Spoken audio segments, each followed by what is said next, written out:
Good morning. How's everybody doing today? So I've told a few police stories recently, and I've got some feedback, and some folks have asked me to continue doing it and share things that pop up that I remember.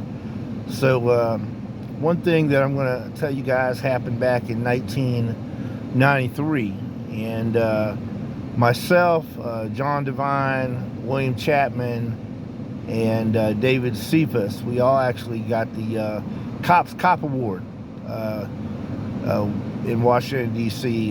For this event that went down. And, a lot of times in police work, you just never know what's going to happen. I mean, one call to the next.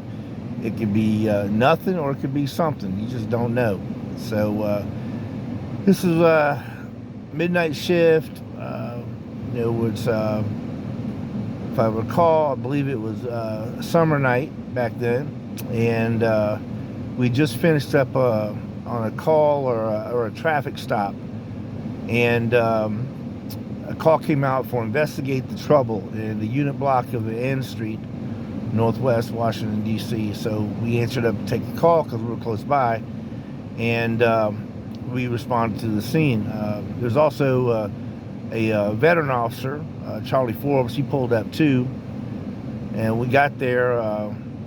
He said he would go to the front, and me and Devine and Chapman, we went to the rear of the place. It was like a row of townhouses, and so we had to hit the alley, walk around, and then when we got to the place we were looking for, we were on the radio surveillance channel, and we talked back and forth. The guy in the front, we let him know where we were at, and so things went quick. Things went down quick right after that. So the officer at the front door, Forbes, he knocked on the door, and he came out with a priority call. Man with a gun, just a guy flew out the door with a handgun in his hand and called priority. Well, at the same exact time, on the second floor of the rear of this house, I see a guy climbing out the second floor window. He's also got a gun in his hand. Now, there was a tree in the backyard. So myself and Devine and Chapman back there, I can't really remember where they were at. But like, okay, the guy's getting ready to jump down from the second floor. I see him toss his gun. It lands on the ground. I'm just waiting for him to drop so we can snatch him up. So, but it's dark out there. Like I said, we're working midnight shift. So the guy, he tosses his gun. He jumps down. Well, I run out immediately to grab him, but there's a mattress laying in the backyard that I didn't see.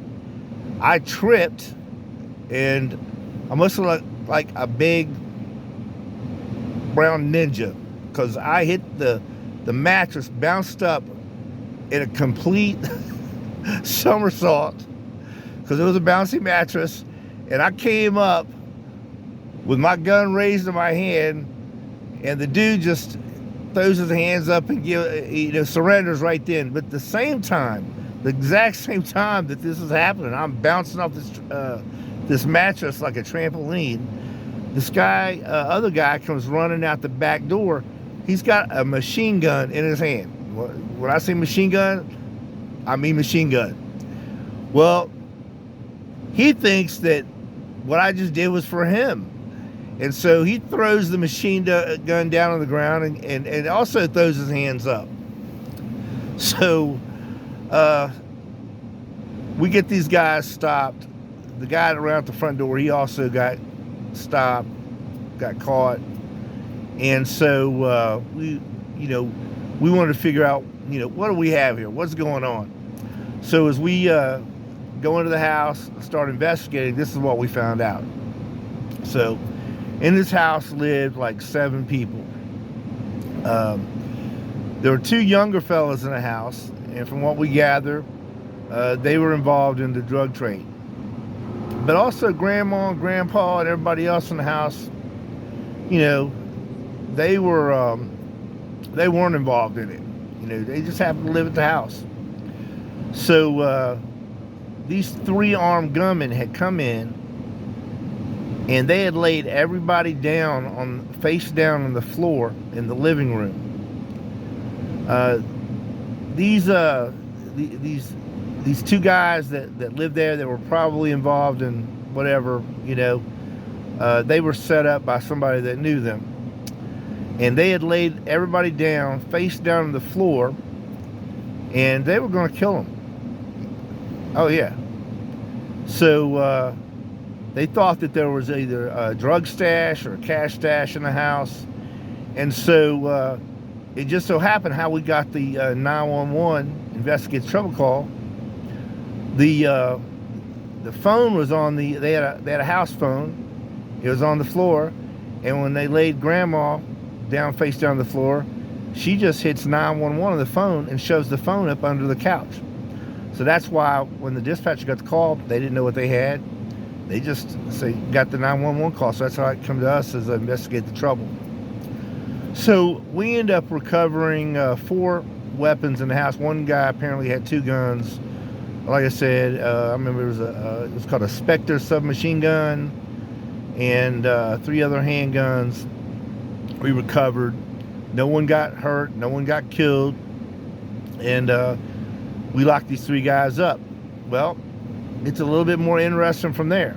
So one of the guys locked up, and I'm not even going to say his name or anything like that, but while we were going through this trial, we found out that he was actually a suspect in a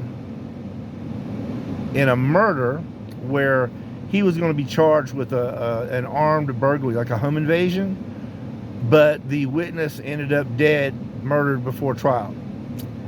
And that's kind of people that we were dealing with. And so I found out that he actually had been a suspect in other open homicides in the city. Well, anyway, it all went to trial, and trial lasted a little bit longer than a week. We testified, told everything that went down, and when it was all said and done, these guys, they were all like 18, 19 years old, and they all got sentenced to 25 years to life in prison. So the one guy that I said it was a suspect, in previous homicides, well, it just so happened that about a month earlier, I was on the scene of another homicide where this guy was found shot in an alley, and he actually while he was locked up, he actually got convicted for that homicide too. And to show you the mentality of this guy, it was his friend. His friend had got a brand new Desert Eagle pistol, and he asked his friend to see it, and then he took it and shot his friend in the head and killed him to steal his pistol. So yeah, he was a bad dude.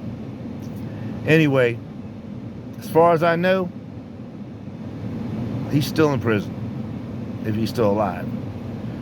The other 2 guys, like I said, they all got 25 to life, and yeah, we had a nice little award ceremony. Got the Cops Cop Award, which is a kind of a cool one to get, and that happened one night, working midnight shift back in 1993. All right, I'm sure I probably forgot some things that went down, but let me tell you, the officers that I was there with couldn't have been with any better people. John Devine, Billy Chapman, David Cephas, Charlie Forbes, the real police. All right, hope you guys enjoyed that.